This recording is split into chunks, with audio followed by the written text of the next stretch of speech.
everybody, we're back, and it's time for some more Tomb Raider commentary. Oh my goodness, it's been a little while since we've done something like this, and I think this one's going to be real special and a real treat, and we might even elaborate on this one more in the future once events unfold.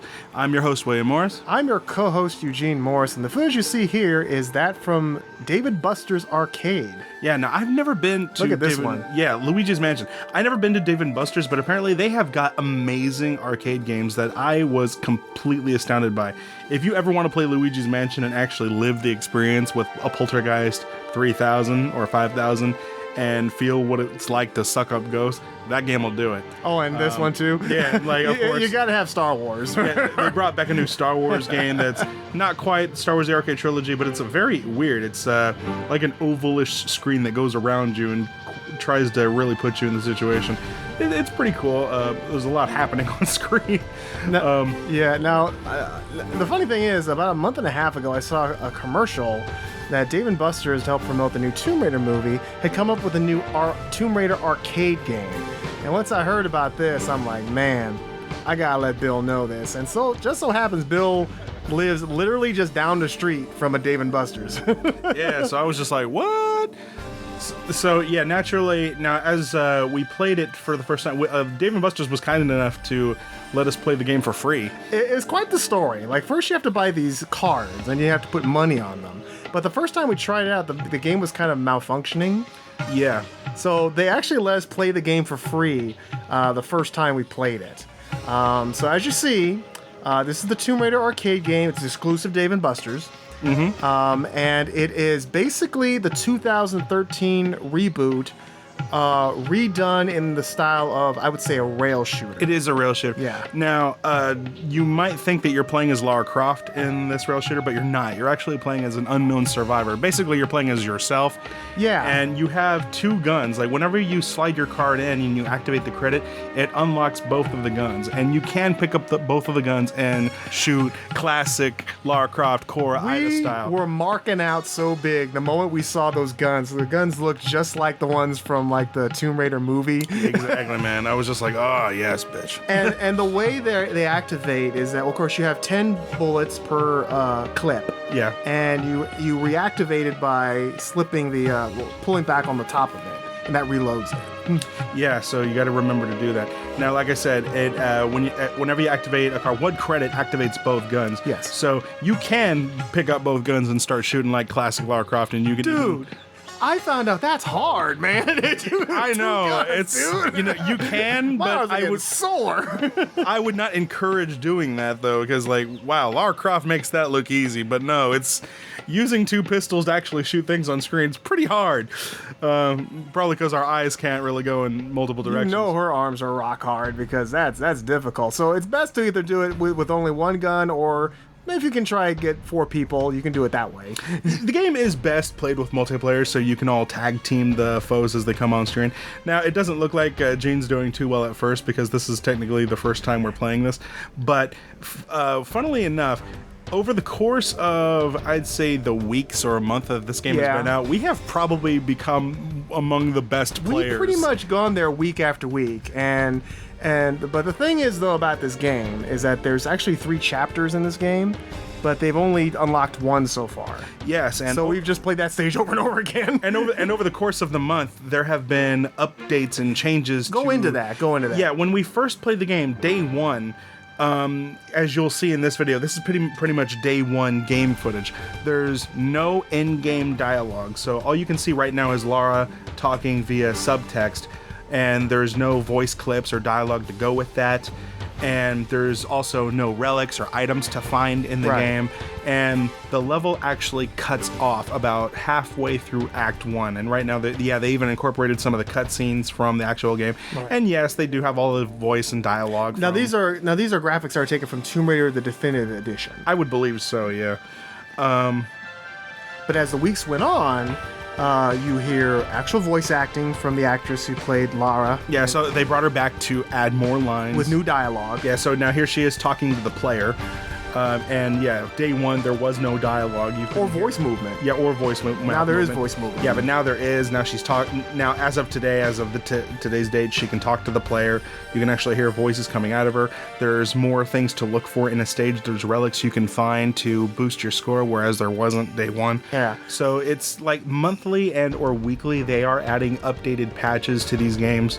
Basically, now like I said, you go through each level, you know, but it's done in this style where you're going from one area to area and you're basically in a shooting gallery. Yeah, and you can shoot crates and stuff to give you better weapons like shotguns. Yes. You can shoot emblems that give you more points, which could potentially give you an extra life for a man. Headshots are critical. Very critical. You can shoot the bodies of anything, and you can stagger them and knock them off balance. But you really want to go for the headshots, not just for the big points, but just because you really don't want to waste too much time on one enemy. Because the more enemies that are on screen, the more ample time they have to hit you, and you lose a credit. I think there's basically 4 type of enemies right now. There's the wolves. You see the wolves. Yeah. There's like 3 different types of soldiers. There's the ones with the automatic rifles. There's ones that are with knife wielders who come up real close to you. Yeah. And there's also dynamite throwers. Yeah. As you throw and if you throw those dynamites at you, you can shoot it to deflect it right back at them. Yeah, and you can deflect the dynamite back at them and attack them for massive damage. Yes, exactly. Which blows up the whole screen.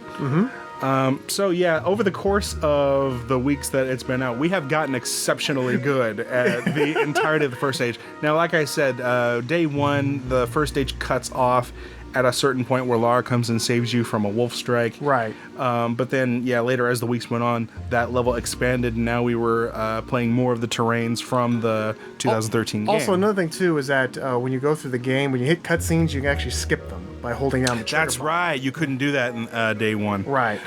So, and later on, after the wolves, then you go to the old ruins where you fight the radio tower. The radio tower. The radio tower is funny because as Lara is climbing up the tower, you have to like protect her or cover her, and sometimes you see these guys on grappling hooks flying at the screen. I noticed there was one funny moment where one of the guys got to Lara and Lara kicked him off. That was really, really funny. So yeah, I was legitimately surprised when Gene called me up and told me like, "Hey, there's going to be a Tomb Raider arcade game," and now and it's at Dave & Buster's today even. And I'm just like, bitch, let's go. Yes. Like, what are we doing here talking on the phone? Let's go.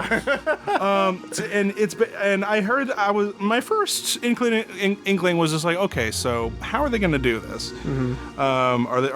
Is it going to be like the Star Wars arcade trilogy where we have like a bow and arrow or something? That's what I was thinking at first. Or do we have a bow and arrow? But no, you actually have the pistols. Yeah, you have 2 pistols, and the game is 4 players.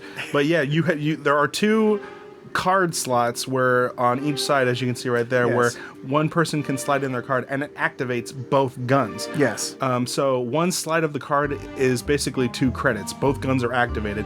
So you can either play 2 players, or if you're feeling adventurous, you can pick up both guns yourself and go classic Lara Croft style and use both guns. A bit expert mode-ish though, right. Like we said, it's actually not as easy as it looks. The best way for us, we got so good that we kind of came up with a game plan that he takes one side of the screen and I take the other side of the screen, and we've gotten actually really good at this game, I think. Yeah, unfortunately, we weren't able to capture any recent footage. I think if we got either one of our buddies, Nate, Clayton, or somebody to go with us and hold the camera to film us while we did it, you'd be surprised at how good we got, to the point where as we were wrapping up the stage, we actually had acquired a bit of an old school crowd. Like, remember back in the old arcade days when you were so good at a video game? Like, that's so cool about Dave & Buster's, because they actually do have a really big arcade. Yeah, they have a really big arcade with a really big community. It's an open restaurant, an open bar. It's a much-to-do franchise. You know, it's really big. Like, we have a small arcade like down the street, which is fun. Penny. Yeah, it's the Nickel Arcade. Nickel Arcade. It's fun, but you can tell this is like really. There's a lot of money and budget put into this. Well, yeah, it feels like this is the sort of arcade for the adults. Like, if you had arcades back in the day, you grow up, it's like now this is basically our childhood. There's bigger so and many better. Another fun game they have here is an Injustice Gods Among Us game. Oh, ass bitch. Will has like 3 Superman cards. All right, which is so- bull crap because Superman's broken on that game. All right, take a quick break from Tomb Raider. Let us tell you about this. There's an Injustice DC superheroes fighting game. Also at Dave & Buster's. It's very simplistic. It's not like an arcade fighter. You got a couple of buttons, and the characters that you get are selected at random from DC's lineup of superheroes. You can beat each other up, and whenever you win, the arcade machine spits out a collectible card of a certain random superhero. And if you have that card on you, you can always scan it in the game and play as that character whenever and always.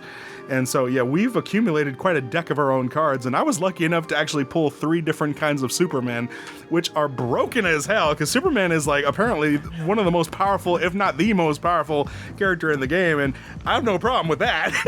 So, yeah, getting back to Tomb Raider here. Yeah, but also, really quick, there's also a Mario Kart, which is there. Yeah, there's Mario Kart is there, and it's awesome as always. It's cool. It's a pricey place, but it's pretty cool. But yeah, like you said, that you can shoot a shotgun emblem to get shotgun. That gives you like 10 that you can use. Yeah, so right now you're watching Gene's first attempt at playing the whole first level through, well, as far as we could get day one. So really what you're looking at is our true, genuine first time playing this, and I chose to show Gene's playthrough. Mine was more or less the same, but yeah, if you... Now, a couple of things about the game, though, is that it was kind of malfunctioning, though. Like, one of the guns weren't working so I don't know, things may vary when you go to different... That is one thing that I will have to say that's kind of negative about the game. I don't know if it's because it gets a lot of use. And see, yeah, right here, Lara is jumping in, saving you from the wolf, and this is where essentially the level ends on day one. Right. Ever since then, though, they've upgraded it and added patches that the level continues on from that point, and it adds more to the stages, more to the levels, and unfortunately we don't have all that footage right now, so basically what we're showing you right now is just repeat play. But yeah, it was really cool how we had gotten so good at the game that just like in the classic old days of arcades, when you showed off at your skills, you actually got a bit of an audience growing around the arcade watching you do pretty well. And I don't want to say I was flattered, because it's really not all that impressive when you think about it, but I thought it was pretty cool to be surrounded by people who were just that into it. Right. That's a lot of fun. So, overall thoughts on the Tomb Raider arcade game so far? You know, I wish that the next 2 chapters would come out, because it's been like over a month, and the movie is literally a few days away as a recording of this. But for what it is, I enjoyed it. You were even asking, I wonder if there's gonna come like with a. I hope that somebody will, somebody finds a way to emulate it, like because some people out there were able to find and emulate the Silent Hill arcade game, which was exclusive to, I think, Japan. Right. And they were able to make it compatible with the PC, and you can get your Wii remote to function on your PC and play it like that. So I'm curious, is it possible somebody could find a way to emulate the Tomb Raider arcade game for PCs? Because I don't think it's that difficult graphically for it to run it. And here I am trying to show off with... trying to show off. Oh, actually, right, I think I was having trouble getting that was another thing. That day one, the game was so high maintenance. Yeah. It still have some problems with it. Like I said, one of the sensors on the guns we tried a recent trip didn't work. Yeah, sometimes one of the guns doesn't work right, and the reticle's not on screen, and they got to open up the machine and get it fixed. So yeah, I don't know if it's because it's played often, or if it's just the game is just so. I don't feel this is. I think what you said was right. That for adults, because I don't think this is a game that is very playable for little kids. Because we saw some little kids playing this, and they really didn't quite understand the gimmickry of the game. The fact that you had to cock the gun to reload it. So it's definitely not a game I think for young children. I think it's more for older fans yeah, not to generalize. I mean, children definitely can play if they know what they're doing. Not young. Yeah, I mean, because the children that were playing there, we decided to hop in and join in the game and kind of show them how it was done. Yeah, because they clearly didn't understand what was going on. Yeah, because also you have transition areas that you can go and shoot down like branches or doors open or things like that. And sometimes you'll interact with Lara Croft and she'll ask you for help, and then you'll destroy something that is blocking her path. Cover me, let's go. So in a sense, that's really cool. Yeah. Now, there's nothing stopping them from doing like an old school crystal, like an old school core type. Like that would be really cool. Although, do you think Cora Lara would even tolerate us being there with her? Probably. Well, probably not. But it would be kind of like, remember the Indiana Jones ride at Disneyland? How Indy's just kind of like annoyed with the driver. He's just like, yeah, nice driving, pal. It's just, I kind of imagine it would be the same thing with classic Lara. I finally have a chance to talk about this. One thing I've always thought would be kind of cool if they did like a Tomb Raider online game, kind of like a World of Warcraft style game where you can create your own Tomb Raider. And you can go on different adventures around the world with other people and to discover things, and you fight maybe Tomb Raider villains or something. Now, are you starving every couple of minutes? No. But but even once in a while, you would find Lara Croft. Like Lara Croft would show up, like, to all Tomb Raiders, Lara Croft is requesting assistance, or Lara Croft showed up in this place. And I can imagine her acting very like that. Oh, bloody amateurs. Pretty much, like, I get like all your skills are like nothing compared to, like, you can't jump as high, you run a little slower. If you try to press the sprint button, you can't sprint as fast or as long. Your underwater breath meter isn't as big. But if you complete missions, she praises you. Oh, not bad. Or even she like gets on the radio. Attention to all Tomb Raiders. One of my old foes, Jacqueline Nadler, has appeared in South Africa. I think that'd be fun. Yeah, like, bitch, let's go. Let's get her. I mean, they made a Tales of Eternity online. Why not Tomb Raider online? Wouldn't that work? Well, because like it's that age-old thing. You can't put the main character in the game because then everybody's gonna want to mess with them. Well, it's like DC Universe online. You know, everyone wants to play Superman, so you have to create your own. But yeah, I think something like that would work. It definitely could create your own Tomb Raider and just kind of go on these adventures. Like, it'd be pretty big. You'd have to create constant 20 levels. people going or 20 go on things. But yeah, like I said, this game is best played with a tag team, so you guys can take on multiple enemies, because the screen can very easily get overwhelmed with a whole bunch of enemies, and if you are really not good at headshots, then headshots are very important to survive, or else you'll be gobbling up credits, and this thing takes about 8 credits a pop, I think. Yeah, but like I said, it does unlock both guns, so even if you did lose 1 credit and you were down to 1 continue, if the other gun hasn't been claimed or available, you can just pick up that one and go like, yeah, of course it's a new game character, so the points are reset, but if you don't care about points, as long as you beat the level, that's fine. So, you know what, I enjoy it. I know there's a lot of mixed feelings on the reboot. It seems like you have people who like both the reboot and the original, and people who just hate the reboot. Yeah, you got the elitist core fans. So they're probably not going to even give this the time of day. But if you're a reasonable or I won't say reasonable, but if you don't mind either version, I'd say if you have a Dave & Buster's near you, I'd say give this a shot. You know, yeah, you might like it. Does take a little bit of practice, of course, like anything, but it is definitely an enjoyable game, especially if you got friends to just tag team, have a good time, and if you're a big fan of Tomb Raider. Yeah. Like, of course, like the elitist core fans will probably not like it just because for the sake of being elitist. Hey, look, man, I grew up with the core games back in. Yeah, so did I. We're as big as core fans. Yeah, we go as far back as like we probably played Tomb Raider back when you guys were in your dad's nutsacks. Okay, so. But I like both the original and the reboot, and they all have something to offer. Yes, and I'm not going to write one off just because the other one isn't continuing. Like, the other one's always going to be there. You got the comics, you got so many different adventures. It's like, come on, man. But overall, I enjoyed it. And so if there's a Dave & Buster's near you and you're a Tomb Raider fan and you got some coin to spend, I say give it a shot. Yeah, definitely, man. Go to your nearest Dave & Buster's, give the game a shot. Let us know. The game looks beautiful, as you can see. Yeah, let us know in the comments, what do you guys think? Have you guys played it? Have you gotten a chance to feel it out? Did you have any maintenance issues while you were trying to play it? Let us know. We want to hear your thoughts on an arcade Tomb Raider. Do you think it works? Do you think it's fun? Have you guys been able to play the next 2 chapters? Because we sure haven't. We sure haven't. But we, by God, we have gotten really good at the first one. We will own anybody in that first chapter, man. Like, we can get through that whole stage without losing a single credit. Yeah, we can, actually, yeah. Yeah, we can. We can. So, yeah, thank you guys for watching. I know this wasn't a super long commentary like you guys are used to, but there's reasons. We got more content coming your way, including a review of the movie itself, because we're going to see it. And if you guys want commentaries on the original films, including Cradle of Life, let us know, and we'll see if we can make that happen. There's always more stories to tell and more Tomb Raider love to share, and we can't wait to share it with you. So, William Morris from the Brotherhood of Gaming. And Eugene Morris from Brotherhood of Gaming. Out. See you next time, and enjoy the show, and we hope the movie is great.